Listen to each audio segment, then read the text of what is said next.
update on a story that we covered back in May. The Central Valley of California was once considered the breadbasket of America, but now farms all over that region have been allowed to dry up. Now why? Because of a 2-inch minnow on the endangered species list. Now, environmentalists claim that the fish was getting caught in the water pumps that provided the farms with water. So to protect the tiny fish, the pumps were turned off.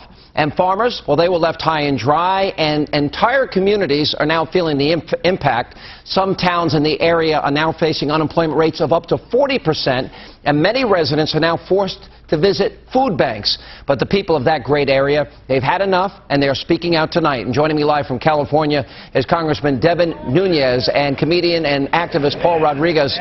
Guys, I don't know if we can get a shot. It looks like you have over 1,000 people there. Is that right? Well over 1,000, Sean. This is a testament of your message is getting to these people. You know, they've been out here for hours. The only water this field has seen is our sweat.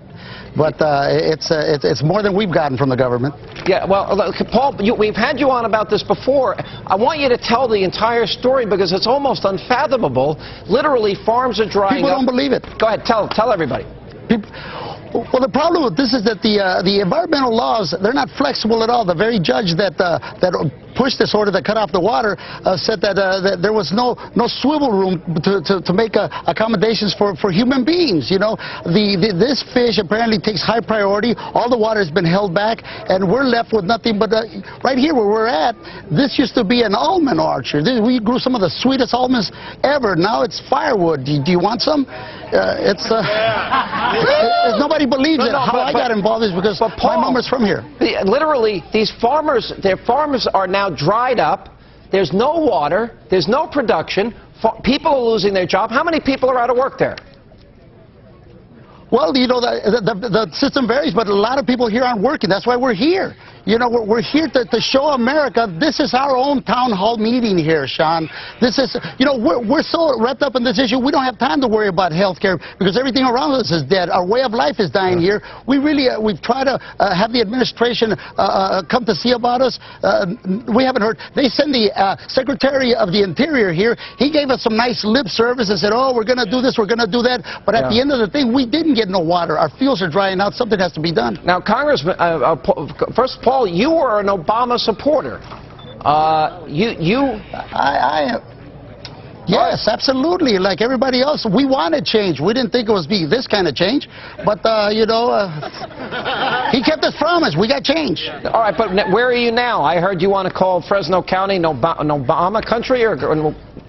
We want to name it. We would like to name it after someone who's responsible for this. Look, we have sent a letter signed by every mayor in this whole area to President Obama, telling them that we've tried to go through the chain of command. We saw the Secretary of Interior. We saw his assistant. We went to Sacramento. We went over there to Washington, D.C. We've gone everywhere. Everybody's paying us lip service. At the end of the day, our trees can't wait. Our trees are going to wait for a law that may be passed. They might open. We have 2 gates, 1 gate, no gates. At the end of the day, nobody's bringing us water. Congressman, I mean, how is this possible?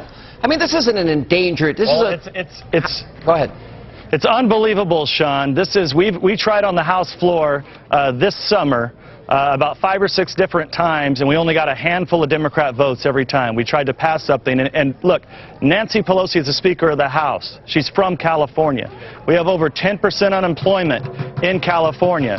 We're sitting in trees with trees that are only 8 years old right now, that are now sitting here dead, dried out. There's 500,000 acres of farmland. It's bigger than the size of Rhode Island that's now dry because of these fools. You know, I got it. Go ahead, Paul. Go ahead.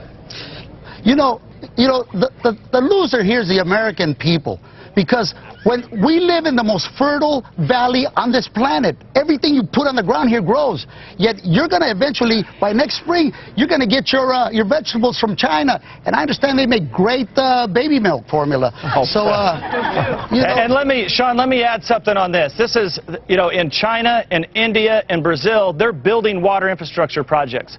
In California, not only we're not building projects here, we're taking the projects we have and they're shut off. Yeah. They're shut off and they're starving this valley of water. We'd like to have the same consideration they have for the plants that they're building in Iraq. For crying out loud, they're getting a desalination. They're getting a water projects.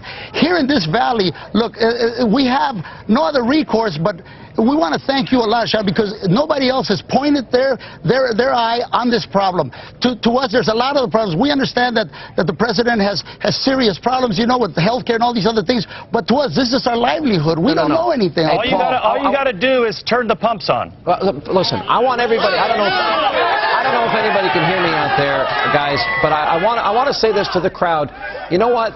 The people in this area need jobs. They need their farms. They need the water for their farms. And the federal government, where is Barack Obama? Where is Nancy Pelosi? Where is Harry Reid? Turn the water on and let the people in Central California eat. I can't believe I'm even debating this, to be honest, Paul. It's ridiculous. You know, I have not lost faith yet. Maybe I'm a knucklehead. We have sent the letter. We're still hoping that Mr. Obama will see this busy schedule to come down here and visit this. We believe that if seeing is believing, if he sees the faces on these people, look, we're not just white or brown. We're everybody here. This is a microcosm of America here. We're farmers. Right, let me ask you last question. To your table. Are you going to run for office? Who, me? The only thing I'm going to run is from the cops. I'm not running from the cops. No, this area needs someone with an education. I'm not smart enough to be that. I just want water to my mom's farm, and I'm back to telling jokes. And I'm working on him. I'm trying to get him to run, Sean. We're going to work on him. Well, you should run, Sean. You're the man. No. Listen, I mean this sincerely. I think this is really important. And I hope the president is watching, or somebody will bring this to his attention, and somebody has got to turn the water back on. We've got to save these farmers. We've got to save these farms. We've got to do it for the people out there. Either that or put us under the endangered species list. Well. Thank you so much. All right, guys, thank you very much. Appreciate it. Guys, I hope the water gets turned on soon. Thank you all. Unbelievable. Whatever happened to the government working for people?